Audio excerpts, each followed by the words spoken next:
हमारी खुद की पर्सनल इंफॉर्मेशन, पर्सनल हमारी पिक्चर्स या हमारी पर्सनल वीडियोस हम कहाँ शेयर करते हैं, किससे शेयर करते हैं, क्यों शेयर करते हैं, हमें सोचना चाहिए।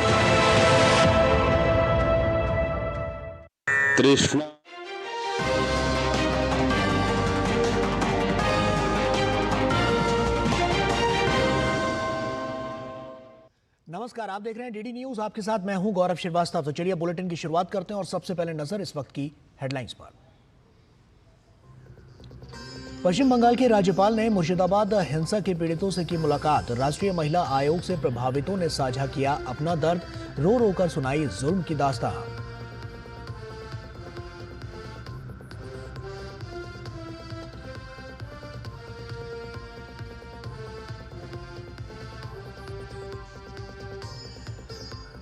भाजपा ने नेशनल हेराल्ड मामले पर कांग्रेस और गांधी परिवार पर भ्रष्टाचार के लगाए गंभीर आरोप। कहा, कांग्रेस चला रही है करप्शन की पाठशाला।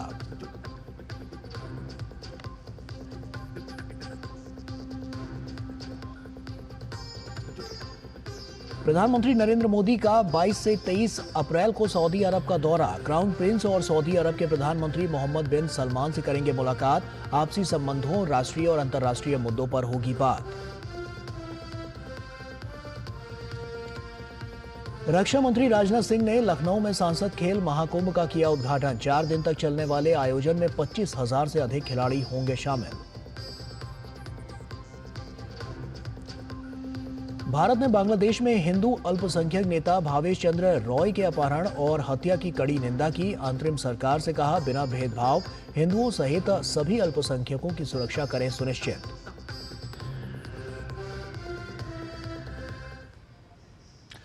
और आइए अब शुरुआत करते हैं। वक्फ एक्ट को लेकर पश्चिम बंगाल के मुर्शिदाबाद जिले में हाल ही में हुई हिंसा को लेकर आज राज्यपाल सीवी आनंद बोस घटनास्थल पर पहुंचे और हिंसा पीड़ितों से मुलाकात की। राज्यपाल पीड़ितों से मुलाकात के बाद केंद्र सरकार को प्रदेश की कानून व्यवस्था से जुड़ी रिपोर्ट भी भेजेंगे। राज्यपाल ने धुलियान से लेकर सुती हिंसा प्रभावित क्षेत्रों का दौरा किया। उन्होंने पीड़ितों से मिलकर उनका हाल जाना और उनकी शिकायतें सुनी। राज्यपाल ने हिंसक प्रदर्शनों के दौरान मारे गए लोगों के परिजनों को हर प्रकार की सहायता उपलब्ध कराने का आश्वासन भी दिया। राज्यपाल ने इस महीने की 12 तारीख को एक हिंसक भीड़ द्वारा मारे गए पिता पुत्र के परिजनों से भेंट की। पुलिस ने इस मामले में मुख्य आरोपी एनमाजुल हक सहित 3 व्यक्तियों को गिरफ्तार किया है। वहीं राज्यपाल ने जाफराबाद के हिंसाग्रस्त गांव का भी दौरा किया। लोगों ने अपनी रक्षा के लिए सीमा सुरक्षा बल के शिविर लगाने की मांग की। ऐसा आरोप है कि हिंसाग्रस्त इलाकों से केंद्रीय बलों के लौटने के बाद स्थानीय लोगों को हमले की धमकियां मिल रही हैं। और इससे पहले राज्यपाल ने शुक्रवार को मालदा वो गए थे। मालदा में उन्होंने हिंसा से पीड़ित लोगों से मुलाकात की थी। They said it was there earlier. Then they had some protection. Now they don't have a sense of security, and certainly some other, demands or whatever suggestions given by them. All this will be considered. I will take it up with the government of India and the state government for appropriate action. I will follow it up. See, all their complaints I will listen to. I will analyze it. We have all our sympathetic understanding of what they want. We will do all our best to see that they get justice. और राष्ट्रीय महिला आयोग की अध्यक्ष विजया रहाटकर शनिवार को मुर्शिदाबाद में हिंसा का शिकार हुए परिवारों से मिली। रहाटकर और उनकी टीम को अपने बीच पाकर पीड़ितों का दर्द छलक उठा। धुलिया में महिलाएं तो जमीन पर लेटकर फफक फफक कर रोने लगी। महिलाओं ने उनके ऊपर क्या गुजरी, इसकी व्यथा कथा रहाटकर को सुनाई। मुर्शिदाबाद हिंसा के पीड़ितों से मिलने के बाद राष्ट्रीय महिला आयोग की अध्यक्ष विजया रहाटकर ने कहा कि उनके साथ अत्याचार और अन्याय हुआ। उन्होंने कहा कि हम सब उनके साथ हैं और वे अकेले नहीं हैं। मैं हर जगह पे मैं गई हूँ। मैं वहाँ की जो पीड़ित लोग हैं, विशेष रूप से महिला और बच्चे, उनको मैं मिली हूँ और ध्यान में आ रहा है कि उनके साथ बहुत अन्याय हुआ है, उनके साथ अत्याचार भी हुआ है और उनको जो पीड़ा है, ये पीड़ा की कोई लिमिट नहीं है। इतना उनको पीड़ा हो रही है, बहुत तकलीफ उन्होंने झेली है। मैं जो यहाँ पे आई हूँ वो उनको धैर्य देने के लिए आई हूँ, उनको विश्वास देने के लिए आई हूँ और वो अकेले नहीं है, उनके साथ हम सभी हैं। ये विश्वास उनको मैं देने के लिए मैं यहाँ पे आई हूँ। और पश्चिम बंगाल के आसनसोल दक्षिण से भाजपा विधायक अग्निमित्रा पॉल ने कहा है कि मुर्शिदाबाद में जो हुआ वो चौंकाने वाला है। पश्चिम बंगाल में हिंदुओं के ऊपर राज्य प्रायोजित हमला हो रहा है। उन्होंने पश्चिम बंगाल में हो रहे हमले के लिए सीएम ममता बनर्जी को जिम्मेदार ठहराया। आज पश्चिम बंगाल को जो अवस्था है, जहां पर हिंदू के ऊपर, सनातनी हिंदू के ऊपर अत्याचार हो रहे हैं, और ये स्टेट स्पॉन्सर टेररिज्म है, क्योंकि अचानक से ये दंगा नहीं लगा है और ये दंगा है ही भी नहीं। ये पूरी एक तरफा मुसलमान का द्वारा ये हिंदू जेनोसाइड किया गया। कौन किया है? ममता बनर्जी मुख्यमंत्री पश्चिम बंगाल के, वो करवाया है। और विदेश सचिव विक्रम मिस्री ने प्रधानमंत्री नरेंद्र मोदी की आगामी सऊदी अरब की यात्रा की जानकारी दी है। उन्होंने बताया कि प्रधानमंत्री अगले सप्ताह 22 और 23 अप्रैल को सऊदी अरब की यात्रा पर जाएंगे और ये यात्रा सऊदी अरब के क्राउन प्रिंस और प्रधानमंत्री प्रिंस मोहम्मद बिन सलमान के निमंत्रण पर हो रही है। उन्होंने कहा कि ये प्रधानमंत्री नरेंद्र मोदी की तीसरी सऊदी अरब की यात्रा है। Honorable Prime Minister will be paying a visit to Saudi Arabia next week on 22nd and 23rd of April 2025. This is a visit at the invitation of His Royal Highness Prince Mohammed bin Salman, Crown Prince and Prime Minister of the Kingdom of Saudi Arabia. The upcoming visit will be Prime Minister's third visit in this capacity. और वहीं विदेश सचिव ने बताया कि प्रधानमंत्री Narendra Modi Saudi अरब के crown Prince और प्रधानमंत्री के साथ द्विपक्षीय वार्ता करेंगे।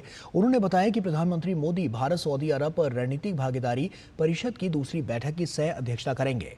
पीएम की इस यात्रा के दौरान कई समझौता ज्ञापनों पर भी हस्ताक्षर किए जाने की भी संभावना है। उन्होंने कहा कि प्रधानमंत्री मोदी यहाँ एक फैक्ट्री का दौरा कर यहाँ काम करने वाले भारतीयों से बातचीत भी करेंगे।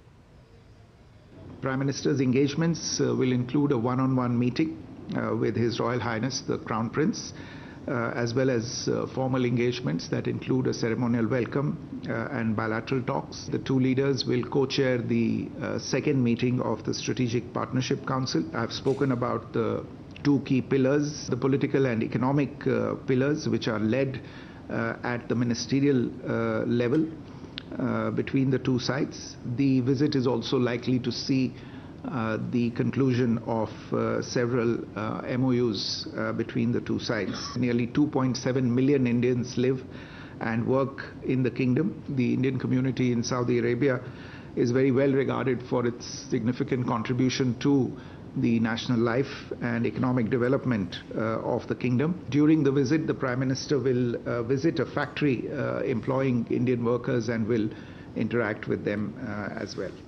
और विदेश सचिव ने कहा कि सऊदी अरब भारत का एक अहम रणनीतिक साझेदार है, इसलिए प्रधानमंत्री नरेंद्र मोदी की ये यात्रा बेहद महत्वपूर्ण है। उन्होंने कहा कि प्रधानमंत्री की इस यात्रा से दोनों देशों से जो आपसी संबंध हैं वो और मजबूत होंगे। Visit is important also on account of the obvious significance of Saudi Arabia as a strategic partner for India. Saudi Arabia hosts a very large Indian expatriate community, possibly the second largest expatriate community of its kind anywhere in the world. Saudi Arabia is a leading voice in the Islamic world and is increasingly playing an important role in regional developments. And therefore, from all of these perspectives, the visit provides an opportunity to build on the already strong relations with this strategic partner. और वक्त यहाँ पर एक छोटी सी break का है, जल्द हाजिर होते हैं। सस्ते वाले दाल मसाले स्वाद हुआ बेकार, MDH की हल्दी मिर्ची धनिया करे कमाल। ये रंग दे, ये खुशबू दे, ये तीखा, ये कम पड़े। क्या निराला MDH मसाला। जब धरती चीर कर निकलता है लोहे का पत्थर और मिलता है मोंगिया के जोश से, फिर तपता है, पिघलता है और बनता है फौलाद। अब होता है सरिया सारी खूबियों के साथ। मोंगिया स्टील, मजबूत देश का मजबूत सरिया। जो लक्ष्य चुना था समझ आने लगा है। GLA यूनिवर्सिटी, उच्च लक्ष्य की निश्चित प्राप्ति। पैसे बड़े बदल गए हो यार। अब जेब से नहीं स्कैनर से आते हो, फिर भी बोनी पर सर लगाए जाते हो। पापा तिजोरी में नहीं, लेकिन महफूज अब भी हो, बदले हो, लेकिन इतना भी नहीं बदले हो। हेलो जी। 450? मैं सिर्फ 400। पॉकेट खाली हो, फिर भी पॉकेट में मनी हो।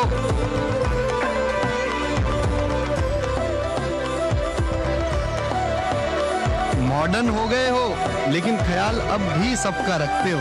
बदले हो, लेकिन इतना भी नहीं बदले हो। पैसों का तरीका जितना भी बदले, हमारे लिए उसकी कदर नहीं बदलेगी। भीम, भारत का भरोसा, भारत का अपना पेमेंट्स ऐप। ब्रेक के बाद एक बार फिर से आप सभी का स्वागत है। केंद्रीय वित्त मंत्री निर्मला सीतारमण 20 अप्रैल से 30 अप्रैल तक अमेरिका और दक्षिण अमेरिकी देश पेरू की यात्रा पर रहेंगी और इस दौरान वित्त मंत्री कई अहम बैठकों में हिस्सा लेंगी। 20 से 25 अप्रैल के दौरान वित्त मंत्री अमेरिका में सैन फ्रांसिस्को और वॉशिंगटन डीसी का दौरा करेंगी। सैन फ्रांसिस्को में वित्त मंत्री स्टैनफोर्ड विश्वविद्यालय के हूवर इंस्टीट्यूशन में विकसित भारत 2047 की नींव रखना विषय पर एक सभा को संबोधित करेंगी। साथ ही वित्त मंत्री सैन फ्रांसिस्को में भारतीय समुदाय के साथ बातचीत के अलावा शीर्ष IT फर्मों के CEO और निवेशकों से मुलाकात करेंगी। वहीं वित्त मंत्री सीतारमण वॉशिंगटन DC में IMF और विश्व बैंक की स्प्रिंग मीटिंग्स, G20 वित्त मंत्रियों और केंद्रीय बैंकों के गवर्नरों की दूसरी बैठक समेत कई अहम कार्यक्रमों में शामिल होंगी। दक्षिण अमेरिकी देश पेरू की अपनी पहली यात्रा में वित्त मंत्री निर्मला सीतारमण वरिष्ठ अधिकारियों और बिजनेस लीडर्स के भारतीय प्रतिनिधिमंडल का नेतृत्व करेंगी। वित्त मंत्री पेरू में राष्ट्रपति और प्रधानमंत्री से भी मुलाकात करेंगी। वहीं महत्वपूर्ण खनिजों और बहुमूल्य धातुओं की वैश्विक सप्लाई चेन में पेरू के महत्व को देखते हुए इस यात्रा में कई अहम मुद्दों पर बातचीत की संभावना है। भाजपा प्रवक्ता प्रत्युष कंठ ने नेशनल हेराल्ड मामले पर कांग्रेस और उनके नेताओं को जमकर उन पर हमला बोला है। वहीं उन्होंने कहा है कि कांग्रेस करप्शन की पाठशाला चला रही है। आज कांग्रेस का सच जनता के सामने आ गया है।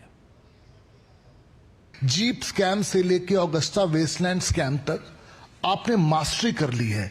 आप आज के दिन में कांग्रेस एक करप्शन का पाठशाला चला रहा है, जिस पाठशाला से देश की जनता परेशान है। Sonia Gandhi ji and Rahul Gandhi ji has to understand कि देश का प्रॉपर्टी है, कोई उसको नहीं ले सकता है। आप ये बताओ कि चोरी भी करोगे और सीधा चोरी भी करोगे, स्कैम भी करोगे और धरना भी करोगे, ऐसा नहीं होता हमारे देश के अंदर में। और वहीं पश्चिम बंगाल के मुर्शिदाबाद सहित कई जिलों में हाल ही में भड़की हिंसा के बाद स्थिति असामान्य नजर आ रही है और इसी पर केंद्रीय मंत्री और पश्चिम बंगाल भाजपा के अध्यक्ष सुकांत मजूमदार से बात की हमारे संवाददाता निशांत कुमार राय ने। देखिए। केंद्रीय राज्य मंत्री और बीजेपी के प्रदेश अध्यक्ष सुकांत मजूमदार जी हमारे साथ मौजूद हैं। सर, मेरा पहला सवाल, पश्चिम बंगाल जलता हुआ नज़र आ रहा है। मुर्शिदाबाद की और मालदा की बात करें तो हिंदू पीड़ित नज़र आ रहे हैं। पिछले 2 दिन से मैं वहां पर था और वहां पर जिस तरीके की हिंसा हुई है, आपका इस पर पहला कमेंट क्या है? देखिए, जैसे आपने बताया, सच में बंगाल जलता हुआ दिख रहा है और भी बहुत कुछ होता।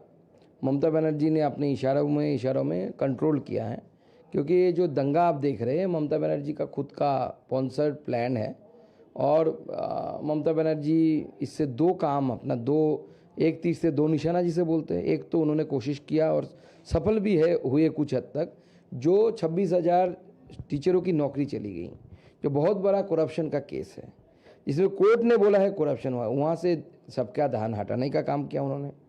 दूसरी बात, ये जो दंगा हुआ, इससे मुस्लिम वोट पोलराइजेशन, मुस्लिम में भी एंटी इनकम्बेंसी बहुत बढ़ रही थी। वो लोग CPM की तरफ और दूसरे पार्टियों की तरफ जा रहे थे। इसको रोकने के लिए ममता बनर्जी ने ये दंगा करवाया और ममता बनर्जी की पार्टी के लोग बहुत जोर शोर से बढ़ चढ़ कर इस दंगा में हिस्सा लिया।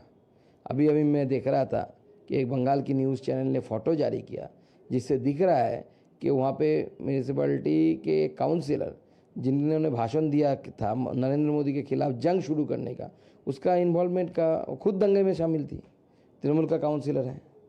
तो ममता बनर्जी ही करा रही है और उनकी ये प्लानिंग है बंगाल के हिंदुओं को डराना, हिंदू वोट देने ना जाए और मुसलमानों को पोलराइज करना। और उसके साथ साथ करप्शन में से ध्यान हटाना, इन दोनों टारगेट के साथ एक तीर दो निशाना के साथ ममता बनर्जी ने पूरा काम किया। लेकिन जैसे ही ये हिंसा होती है, हिंदू पलायन करते हैं, ममता बनर्जी जो है राहत कैंपों की तरफ नहीं जाती बल्कि मौलवियों के साथ बैठक करती हैं और भाषण देती हैं और कहती हैं कि वक्फ बिल के चलते ये दंगा हुआ, और साथ ही दूसरी बात ये कहती हैं कि बीएसएफ और बीजेपी ये दंगा करा रही है। देखिए, इस क्वेश्चन का दो हिस्सा है। एक तो मौलानाओं के साथ बैठना, तो ममता बनर्जी मौलानाओं के साथ जो बैठी थी वो अपना काम कर रही थी, उनका वही वोट बैंक है। मौलाना लोग वोट करवाते हैं। अब हिंदुओं को समझना चाहिए कि आप मौलाना को लेके आपका मुख्यमंत्री बैठ रहा है, हिंदुओं को लेके नहीं बैठ रहा है या पीड़ितों से नहीं मिल रहा है, इसका मतलब क्या है समझ लो कि इसका मतलब है कि हिंदुओं की कीमत उनके लिए सेकंड दर्जे का है। First priority is the maulanas and the maulvis, और वो जो मुअज्जम जिसे बोलते हैं उनकी फर्स्ट प्रायोरिटी है। दूसरा सवाल आपने पूछा शायद कि बीएसएफ और बीएसएफ के ऊपर। आज पुलिस ने कोर्ट में जाकर ममता बनर्जी की इस आरोप को झूठा बोल दिया।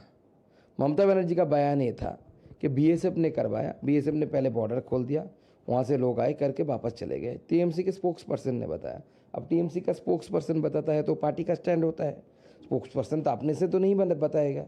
ममता बनर्जी ने खुद बताया कि बीएसएफ ने लोगों को 4,000 5,000 रुपया दे के बच्चों को, मुसलमान बच्चों को, सोचिए, पत्थर फेंकवाने का काम किया। जहाँ कोर्ट में जाकर ममता बनर्जी के अंडर में काम करने वाला पुलिस, क्योंकि she is the home minister of the state, उनके अंडर काम करने वाला पुलिस जाके बोल रही है। मैंने दिखाया आज मेरे भाषण जो था यहाँ पे, हमने खोल के दिखाया और पुलिस ने क्या लिखा, उसमें पूरा लिखा हुआ था कि लोकल पीपल, वो साजूर मोड़ हो या डाक बांग्लो मोड़ है, ये जहाँ भी हो, जितने भी लोग जमा हुए थे, पुलिस ने कोर्ट के सामने जाके, पुलिस का जो बयान है उस बयान में बताया कि सारे लोकल यूथ थे और पूरा प्लान फुली हो रहा था। ये बंगाल में हर जगह में इसका प्लान चल रहा है। आगे आने वाले समय में कोई ना कोई एलिबाई को लेकर इस तरीके की घटनाएं, मुसलमान जो ऐसी घटना घटाते हैं, सारे नहीं, जो ऐसी घटना घटाते हैं वो ऐसी भीड़ से घटना घटाएंगे। मैं आपको अभी बोल देता हूँ, और इसके पीछे तृणमूल कांग्रेस का इन्वॉल्वमेंट होगा, एक्टिव इन्वॉल्वमेंट होगा। सर, मैं जो कैंप थे, चाहे पारलालपुर हो या मुर्शिदाबाद, जहाँ पर लोग पीड़ित थे, उन लोगों से मिलने गया तो मैक्सिमम पीड़ित ने एक ही बात कही कि साहब यहाँ से बीएसएफ को मत हटाइएगा, बीएसएफ यहाँ पर रहनी चाहिए, आप हमारी ये बात ऊपर तक पहुँचाए। तो क्या आप चूँकि प्रदेश अध्यक्ष हैं, आप तक भी ये बात आई होगी, इस बात को लेकर गृह मंत्री जी से कोई बातचीत हुई हो या मंत्रालय से कोई बातचीत हुई हो आपकी? देखिए, गृह मंत्री जी से तो बातचीत होता ही रहता है, एज ए पार्टी प्रेसिडेंट वो फ़ोन करते हैं हमें। उन्होंने उस समय जो दंगा जब जोर शोर से चल रहा था, उस समय माननीय गृह मंत्री जी ने हर रोज़ फ़ोन करके हमारी इन लोगों की सूद ली हमसे। उसके अलावा हम आदरणीय गवर्नर साहब के पास गए थे इन लोगों को लेकर, जो पीड़ित हमारे साथ कलकत्ता मिलने के गए थे, और डीजीपी के साथ भी जाके इनको मिलवाया मैंने। हर जगह में इन लोगों का बात एक ही था, एक डिमांड एक ही था, नंबर 1 डिमांड, कुछ दो ना दो सर, पैसा दो ना दो, लेकिन बीएसएफ कैंप वहाँ पे रहना चाहिए। बीएसएफ कैंप बिना वहाँ पे हम रह नहीं सकते। This is the situation of the state of the West Bengal. So आपको, this is the situation of the district of the state of West Bengal. तो हम सबको, पूरे भारत के लोग को इसके बारे में सोचना चाहिए कि क्यों ऐसा हो गया, क्यों ऐसा हो रहा है, क्या गलती कर दी हमने बहुत सारी गलती 1947 में की थी, जिसका खामियाजा आज पश्चिम बंगाल के हिंदुओं को भुगतना पड़ रहा है। गवर्नर साहब आ गए, आप पहुंच गए, बीजेपी के अन्य नेता पहुंच रहे हैं, लेकिन इंडी गठबंधन जो उत्तर प्रदेश में हाथरस में पहुंच जाएगा या जहां भी कुछ भी घटना हो वहां पर वो पहुंच जाते हैं, लेकिन बंगाल में इतनी बड़ी घटना हो गई, सैकड़ों से ज़्यादा घर जला दिए गए, 2 लोगों की निर्मम हत्या कर दी गई, उसके बावजूद भी इंडी गठबंधन का कोई नेता नहीं पहुँचा। नहीं, इंडी गठबंधन के नेता तो नहीं पहुँचेंगे, वो अखलाक के घर जाएंगे, याकूब मेनन के घर जाएंगे। भारत में आकर किसी ने बम फोड़ दिया तो उनके घर जाएंगे, भारत के खिलाफ किसी ने बंदूक उठा लिया तो उनके घर में भी जा सकते हैं। लेकिन हिंदू मर रहा है, हिंदू तो दिखता ही नहीं उनको हिंदू का मौत दिखाएंगे तो उनके आंखों में मोतियाबिंद हो जाता है, उस समय हिंदू नहीं दिखते, इसलिए वो नहीं जाएंगे वहाँ पे। बीजेपी पे एक आरोप लगाता है इंडी गठबंधन, जब आप लोग ऐसी जगह जाते हैं कि आप चुनावी राजनीति कर रहे हैं, चूंकि पश्चिम बंगाल में चुनाव आने वाले हैं, इसलिए बीजेपी इस तरीके से काम कर रही है और कहीं ना कहीं इन दंगों में बीजेपी का भी हाथ होता है। नहीं, जहाँ पे 30% से भी नीचे हिंदू है वहाँ पे बीजेपी कौन करेगा? किसका हिम्मत होगा बीजेपी करने का? एज ए हिंदू नहीं रह पा रहा है। हिंदू होने के कारण हर दिन प्रताड़ित होना पड़ता है। महिलाएं आपको बोल जाएंगे तो बोलेंगी कि कैसे उनको हिंदू की लड़की बोल के चिढ़ाया जाता था, ऑफर दिया जाता था हमारे पास आ जाओ। तो वहाँ पे बीजेपी का कोई सवाल नहीं है। बीजेपी का अगर बीजेपी को अगर लगता है कि उन लोगों को बीजेपी वोट बैंक की पॉलिटिक्स कर रहे हैं, पारलालपुर रिफ्यूजी कैंप में जाकर ना, तो टीएमसी भी जाए, वो भी इसका लाभ उठाए, हिंदुओं के पक्ष में बात करे। हम तो चाहते हैं हिंदुओं के पक्ष में टीएमसी बात करे। चूँकि बंगाल में 1 साल बाद चुनाव है और बंगाल में जब भी केंद्र में कोई बड़ा कानून आता है, चाहे एनआरसी आए, सी आए, चाहे किसान बिल आए या कुछ भी ऐसी स्थितियां होती हैं, आखिर बंगाल ही क्यों जलता है? बंगाल में ही क्यों दिक्कतें हैं? जबकि उत्तर प्रदेश की अगर बात की जाए तो आंकड़ों के हिसाब से सबसे ज़्यादा मुस्लिम जनसंख्या उस प्रदेश में है। देखिए, बंगाल में ऐसी सरकार है जो दंगा कराती है, दंगा में प्रोत्साहन करती है और दंगे जो करते हैं दंगाई, उनको संरक्षण मिलती है। आप सोचिए, टीएमसी का काउंसिलर दंगा कर रहा है, आपको क्या लगता है ममता बनर्जी उसको हटाएगी, पार्टी से निकालेगी? कुछ नहीं करेगी। तो दंगा होगा। ऐसे चीफ मिनिस्टर रहेंगे तो ज़रूर दंगा होगा। जब बीजेपी की चीफ मिनिस्टर 26 में बनेगी, किसी की हिम्मत नहीं होगी एक पत्थर उठाने की। जो हाथ पत्थर उठाएगा उसको तोड़ देंगे। मतलब बीजेपी की सरकार आएगी तो दंगा खत्म 100%। खासकर डेमोग्राफिक जो चेंज है जिन इलाकों में, जहाँ पे डेमोग्राफिक चेंज है, हिंदू की संख्या घट गई है, मुसलमान की संख्या ज़्यादा है, वहाँ पे कुछ नहीं होगा। पूरी दंगा एकदम ख़त्म हो जाएगा। और हम एक्ट लाएंगे। क्या एक्ट लाएंगे? जो दंगाई, जैसे यूपी में हुआ ना, दंगा करते हो तो एआई से आपको पहचान किया जाएगा और उसके प्रॉपर्टी को हम बेचकर जो लोग पीड़ित हुए हैं उनको हम मुआवजा देंगे। दूसरी बात, जिस मस्जिद से इस बार भी हुआ, आपको लोकल लोग बताएंगे, मस्जिद से माइक से ये अनाउंस किया गया कि रास्ते पे उतरो, दंगा करो। जिस मस्जिद हो, मंदिर हो, जो भी हो, जिस रिलीजियस प्लेस से इस किस्म की आह्वान दिया जाएगा दंगा करने का, उसको हम सील कर देंगे 5 साल के लिए। 5 साल के लिए वो मस्जिद नहीं चला सकते। मंदिर होगा तो मंदिर भी नहीं चला पाओगा। ये सही नहीं है। मस्जिद अगर है वो नमाज़ पढ़ने की जगह है, आप जाओ अल्लाह की इबादत करो, कौन मना कर रहा है? लेकिन वहाँ से अगर आप माइक में लगा कर दंगा करो, रास्ते में उतरो, दंगा करो, तो उस मुआजिम को भी नहीं छोड़ेंगे जिन्होंने वो कॉल दिया, या मौलवी साहब ने जिसने वो कॉल दिया है उसको भी नहीं छोड़ेंगे। उसको ये ना है कि एक्ट के अंदर उसको डालेंगे और वो मस्जिद भी सील कर देंगे।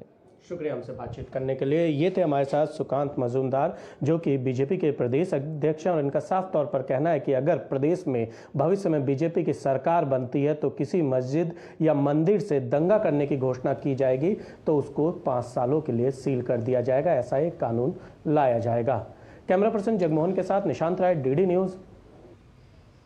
तो केंद्रीय मंत्री सुकांत मजूमदार को आप सुन रहे थे और साफ तौर पर बड़ी बातें उन्होंने यहाँ से कही हैं और ममता सरकार पर जिस तरह से ममता बनर्जी की जो कार्यशैली है ममता बनर्जी की, उसको आड़े हाथों लेके लिए यहाँ पर उन्होंने कहा है कि वो दंगाइयों को संरक्षण तो देती ही हैं और साथ ही साथ ये जो पूरा हम देख रहे हैं जो स्थितियाँ वहाँ पर बंगाल में बनी हुई हैं वो प्रायोजित ममता बनर्जी के ही देखरेख में हुआ है और इसको लेकर उन्होंने तमाम बड़ी और अहम बातें करी और ममता सरकार पर सीधा हमला बोला है। छोटे से ब्रेक का यहाँ पर वक्त हो गया है, जल्द हाजिर होता है।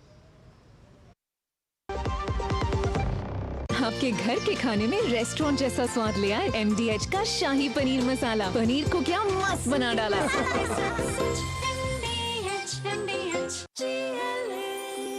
जो लक्ष्य चुना था समझ आने लगा है। GLA यूनिवर्सिटी, उच्च लक्ष्य की निश्चित प्राप्ति। मेरी पसंद, मेरी पसंद, मेरी पसंद, मेरी पसंद, हमारी पसंद, हम सबकी पसंद। मजबूत देश का मजबूत सरिया हो गया स्टील। शादी का किचन महके जहां, गोल्डी किचन किंग मसाले हो वहां। गोल्डी लाई है फ्रेश लॉक टेक्नोलॉजी जो रखे मसालों को हर समय फ्रेश। ब्रेक के बाद एक बार फिर से आप सभी का स्वागत है। प्रधानमंत्री नरेंद्र मोदी ने विश्व लीवर दिवस के मौके पर मोटापे को रोकने के लिए स्वस्थ जीवन शैली अपनाने का आह्वान किया है। अपने सोशल मीडिया प्लेटफॉर्म एक्स पर पोस्ट करके उन्होंने कहा कि विश्व लीवर दिवस को ध्यानपूर्वक खाने और स्वस्थ जीवन जीने के आह्वान के साथ मनाने का सराहनीय प्रयास। तेल का सेवन कम करने जैसे छोटे कदम बहुत बड़ा बदलाव ला सकते हैं। आइए हम सब मिलकर मोटापे के बारे में जागरूकता बढ़ाकर एक स्वस्थ और तंदुरुस्त भारत का निर्माण करें। विश्व लीवर दिवस के मौके पर केंद्रीय स्वास्थ्य मंत्री जेपी नड्डा ने शनिवार को देश के लोगों से स्वस्थ जीवन जीने के लिए अपने दैनिक जीवन में खान-पान का ध्यान रखने की अपील की है। जेपी नड्डा ने ये बातें सोशल मीडिया प्लेटफॉर्म एक्स पर विश्व लीवर दिवस पर स्वास्थ्य मंत्रालय के एक पोस्ट के जवाब में कही। केंद्रीय स्वास्थ्य मंत्री ने लिखा कि इस विश्व लीवर दिवस पर अपने खाने के तेल के सेवन को कम से कम 10% तक कम करने और एक स्वस्थ जीवन शैली अपनाने का संकल्प लें। उन्होंने कहा कि जब हम भोजन को दवा की तरह इस्तेमाल करते हैं तो छोटे छोटे बदलाव बड़े नतीजे दे सकते हैं। केंद्रीय स्वास्थ्य मंत्री ने लिखा कि प्रधानमंत्री नरेंद्र मोदी के आह्वान पर मोटापे और हमारे समाज पर इसके बढ़ते प्रभाव के बारे में जागरूकता बढ़ाने का संकल्प लें। उन्होंने कहा कि हम सब मिलकर एक ऐसे भविष्य की दिशा में काम करें जहां स्वस्थ जीवन शैली आम बात हो और जिसकी शुरुआत हम अपने खान-पान से करें। भारतीय जनता पार्टी के राष्ट्रीय अध्यक्ष जगत प्रकाश नड्डा ने पुडुचेरी राज्य के आगामी विधानसभा चुनाव के लिए केंद्रीय मंत्री डॉक्टर मनसुख मांडविया को चुनाव प्रभारी और केंद्रीय मंत्री अर्जुन राम मेघवाल को सह प्रभारी नियुक्त किया है। भाजपा के राष्ट्रीय महासचिव अरुण सिंह ने शनिवार को एक पत्र जारी कर इस बात की सूचना दी और बताया कि ये नियुक्ति तत्काल प्रभाव से लागू की गई है।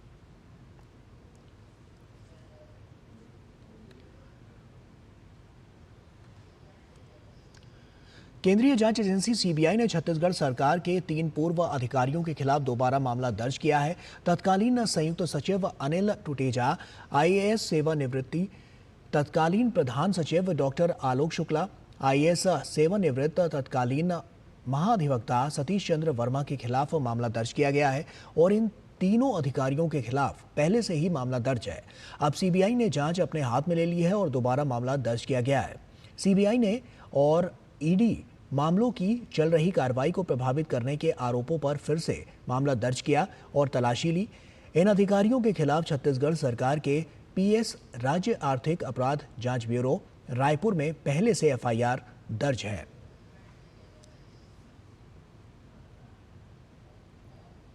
और इसी के साथ फिलहाल इस बुलेटिन में इतना ही। दीजिए इजाजत। नमस्कार।